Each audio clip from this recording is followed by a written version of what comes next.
오늘 아침 신문 시작합니다. 12.3 내란 사태 때 군 일부에서 민간 기업들을 동원하려던 것으로 의심되는 정황이 포착됐다는 기사 먼저 보겠습니다. 네, 한국일보입니다. 12.3 내란 사태가 벌어지기 4개월 전인 지난해 8월 국군 수도방위사령부 예하부대에서 국내 차량 공유 서비스를 제공하는 업체들에 전화를 걸었던 것으로 확인됐습니다. 소카 관계자에 따르면 해당 부대 대위라고 밝힌 사람이 고객센터에 전화를 걸어 몰래 침투한 북한군이 차량 공유 서비스를 이용해 도주할 경우 실시간 차량 위치 추적 시스템을 볼 수 있도록 협조해달라고 요구했다고 하는데요.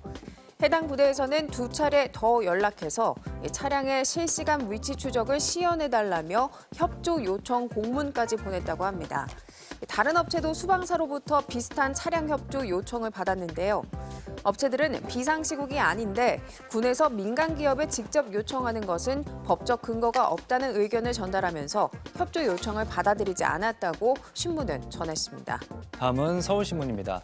13명의 사상자가 발생한 서울 양천구 목동 깨비시장 차량 돌진 사고의 운전자가 치매 진단을 받았던 사실이 드러났는데요.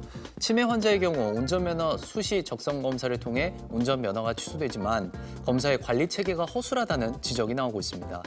치매 진단을 받아도 노인 장기 요양보험 등급을 부여받지 않으면 수시 적성검사 대상자에서 배제될 수 있기 때문인데요.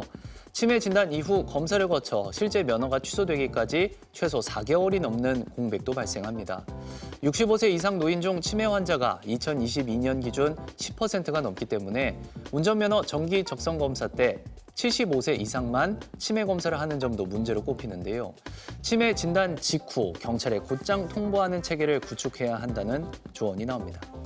이어서 조선일보입니다.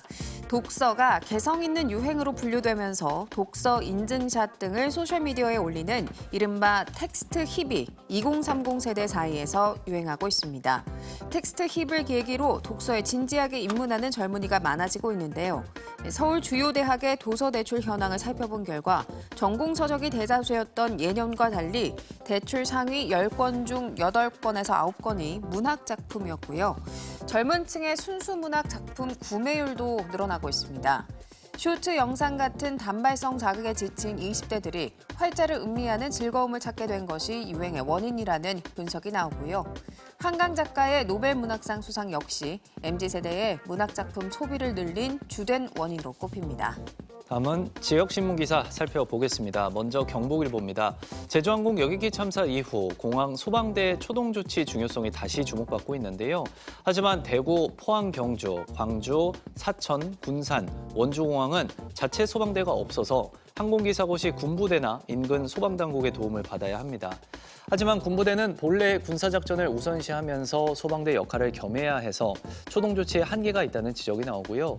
자체 소방대가 있는 공항 중에서도 이번에 참사가 난 무안을 비롯해 울산, 청주, 여수, 양양공항은 소규모 소방대를 운영하고 있어 초동 대응에 어려움이 있다고 신문을 전했습니다.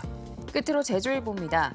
고유가 여파로 제주 항로를 운항하는 카페리 여객선의 적자가 누적되면서 제주 뱃길이 축소되고 있습니다. 제주에서 여수 항로에 골드스텔라호를 운항 중인 한일고속은 적자를 이유로 지난 연말 여수 항만청에 해상 여객 운송 사업 폐업을 신고했는데요. 지속적인 유류비 인상과 승객 유치 어려움을 겪으면서 지난 3년간 누적 적자가 200억 원에 달했기 때문입니다.